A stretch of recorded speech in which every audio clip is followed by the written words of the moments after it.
순물질과 혼합물 두 번째 시간. 순물질과 혼합물을 구별할 수 있는 방법에 대해서 하도록 하겠습니다. 학습 목표. 순물질과 혼합물의 성질의 차이를 안다. 두 번째, 끓는 점과 녹는 점을 이용하여 순물질과 혼합물을 구별할 수 있다. 우리 생활에서 혼합물의 끓는 점과 어는 점을 이용하는 예를 설명할 수 있다. 자, 끓는 점을 이용하여 순물질과 혼합물을 구별하는 방법이다. 자, 우선은 우리가 혼합물과 순물질을 이제 구분하는 방법이 여러 가지가 있는데, 그때 이용할 수 있는 것들이 이제 물질의 특성이라는 것입니다. 특성. 특성이 뭐냐? 특성이라는 것은 그 물질만이 가지고 있는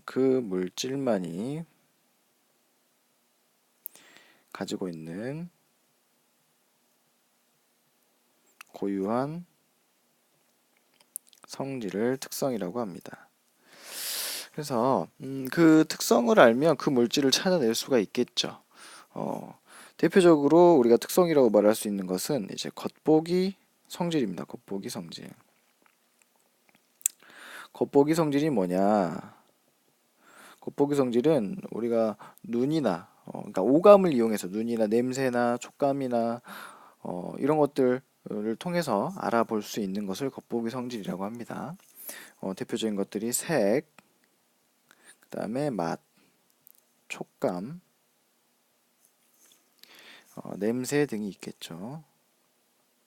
그래서 우리가 감각을 통해서 직관적으로 알 수 있는 것이 겉보기 성질이고, 또 우리가 1학년 때 광물의 특성에서 광물을 구분할 때 사용했던 것, 뭐가 있었냐면 결정의 모양, 그 다음에 굵기, 모수 굵기의 기억이 나죠. 그 다음에 쪼개지냐 깨지냐, 그리고 또 쪼개지는 모양, 그리고 뭐 광택 등등이 있습니다. 뭐 이걸 여러분들 뭐 외워야 되냐, 뭐 굳이 뭐 외울 필요까지는 없지만 이런 물질의 특성을 가지고 우리가 구분을 해볼 수가 있다라는 겁니다.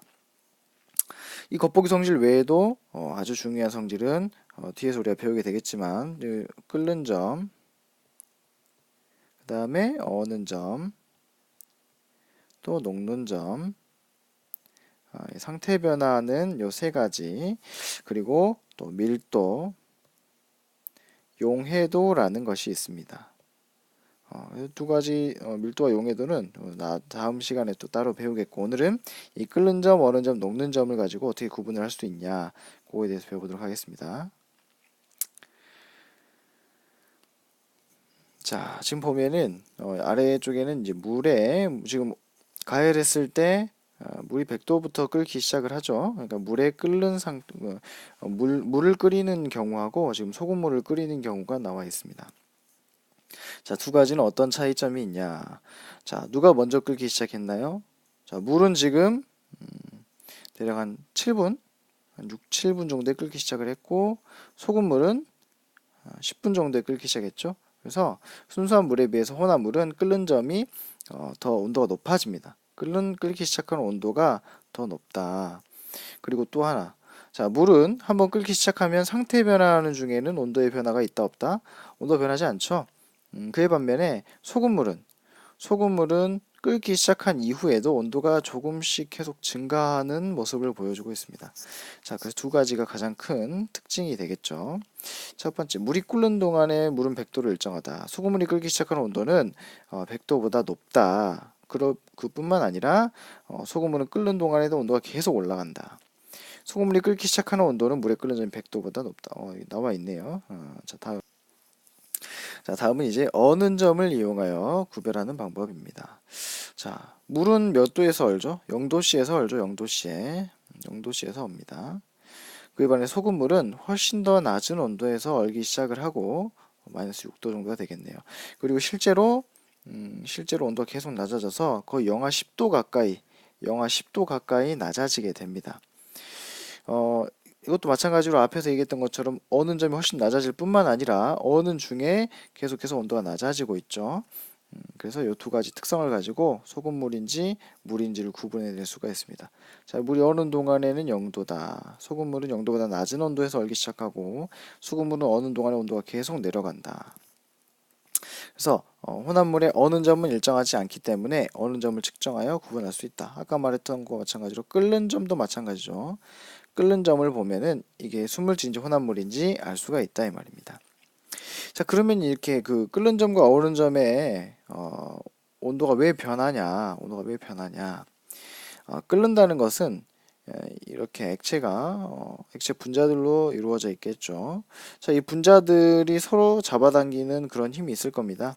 자, 그 힘을 이겨내고 밖으로 튕겨져 나가는 게 액체에서 기체로 끓어오르는 현상이죠. 자, 그때 순수하게 물 분자만 있는 상태와 그 주변에 다른 불순물들이 섞여 있는 상태는 다릅니다. 서로 잡아당기는 힘이 다를 것이고 그렇기 때문에 어, 끓기 위한 온도가 달라지는 것이죠. 온도가 상승을 하게 됩니다. 그리고 끓게 되면은 계속해서 농도가 더 진해지겠죠. 그래서 섞여 있는 불순물의 농도가 영향을 줘서 끓기가 어려워진다. 자, 또 온다는 것은 뭐냐? 온다는 것은 이렇게 불규칙적으로 있던 이 액체 알갱이들이 규칙적으로 배열이 된다는 걸 의미하죠. 자, 규칙적으로 배열이 되려면 온도가 낮아져야 되는데 이 중에 불순물이 섞여 있다. 불순물이 섞여 있게 되면은 규칙적으로 배열하기가 더 어려워지겠죠. 그래서 더 낮은 온도에서 얼기 시작한다. 이런 얘기가 되겠습니다. 자, 다음. 자, 이번에는 고체. 앞에는 이제 액체 상태의 물질이었으니까 끓이거나 얼리거나 할 수 있지만 고체는 어떻게 할 수밖에 없냐. 고체는 녹는 것밖에 안 되죠. 자, 녹는 점을 이용하여 구별해 보자. 자, 여기서 조금 우리가 헷갈릴 수도 있지만 결과적으로 중요한 건 뭐냐. 이 녹는 점이라는 것은 어는 점이랑 같은 말이죠. 어, 물이 녹는 점, 얼음이 녹는 점 0도, 물이 어는 점 0도 똑같잖아요. 그죠? 그렇기 때문에 두 개가 물론 의미는 다르지만 똑같이 생각을 해도 된다 이 말입니다. 자, 그래서 아까 어는 점, 액체를 얼렸을 때 혼합물의 어는 점은 올라갔어요, 내려갔어요? 그렇죠. 얼기가 더 어려워지니까 내려갔죠. 마찬가지로 자, 순물질에 비해서 혼합물의 녹는 점은 더 내려가게 된다. 더 아래쪽에 있죠. 내려가게 된다. 그리고 앞에서 봤던 특징, 나프탈렌 순물질은 녹는 동안의 온도가 일정하게 유지되지만 혼합물은 온도가 변하고 있죠. 변하고 있다. 앞에서 봤던 것과 똑같은 얘기입니다. 똑같은 얘기. 그래프의 모양이 조금 다르긴 하지만 똑같다. 자, 순물질인 고체 나프탈렌의 녹는 점은 80도로 일정하다. 나프탈렌의 다른 고체 물질이 섞인 혼합물은 나프탈렌 녹점보다 낮은 온도에서 녹고 녹는 점도 일정하지 않다. 자, 고체 물질인 경우에는 녹는 점을 측정해야 한다. 그렇죠. 끓일 수가 없죠. 녹는 점 측정하면 알 수가 있다. 자, 녹는 점이 낮아지는 원리를 이용한 예는 뭐가 있냐? 자, 혼합물을 만들면 녹는 점이 낮아지죠. 그런 것을 이용한 예는 우리 그 납땜 한다라고 하죠. 납땜은 전기 인두로 납을 녹여서 하는 건데 금속은 보통 굉장히 높은 온도에서 녹기 시작하죠. 굉장히 높은 온도에서 녹기 때문에 어, 금속을 녹이기가 굉장히 어렵지만 이 납땜용 납은 혼합물로 만들어져서 납과 주석이 혼합물로 만들어져서 녹는 점이 낮아지기 때문에 비교적 낮은 온도에서도 녹습니다.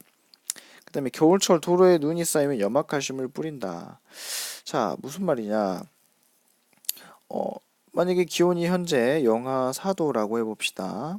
영하 4도면 물이 얼겠죠? 얼음이 되겠죠?